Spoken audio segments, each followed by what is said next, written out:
ستارے ملیں گے، اسلام نہیں ملے گا۔ اللہ ان کو جنت نصیب فرمائے، جنت اعلیٰ، جنت فردوس۔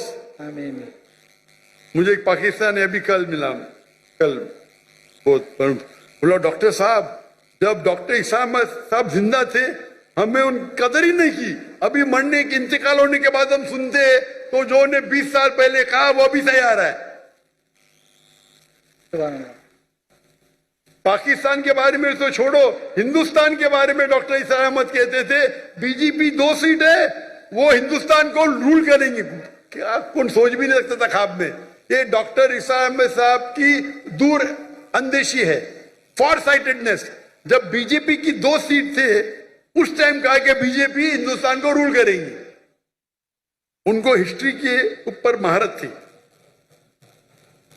تو یہ کہنا کہ کیا علماء ناکامیاب تھے، میں یہ کہوں گا کہ افسوس کی بات ہے ان کو سننے والے نے ان کی عزت نہیں کی۔ اس وقت میں ہندوستان سے ملنے آیا ڈاکٹر عیسیٰ احمد صاحب کو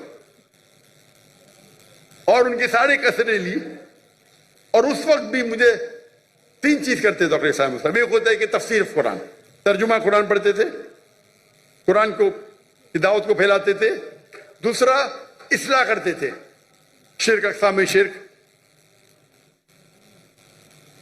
راہ نجات، کئی تقریر۔ اور تیسرا ان کا تھا پالیٹکس، اور مجھے پالیٹکس سے زیادہ شوق نہیں ہے۔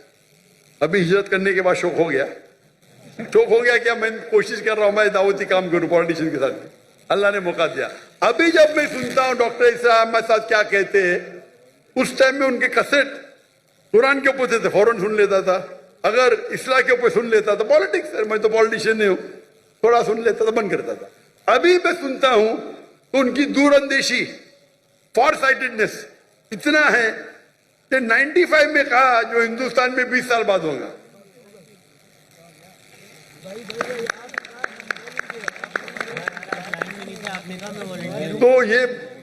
تو یہاں کے علماء ماشاءاللہ جتنے میں نے سنا ماشاءاللہ اچھے ہیں۔ وہ افسوس کی بات ہے کہ لوگ نے قدر نہیں کیا ان کا۔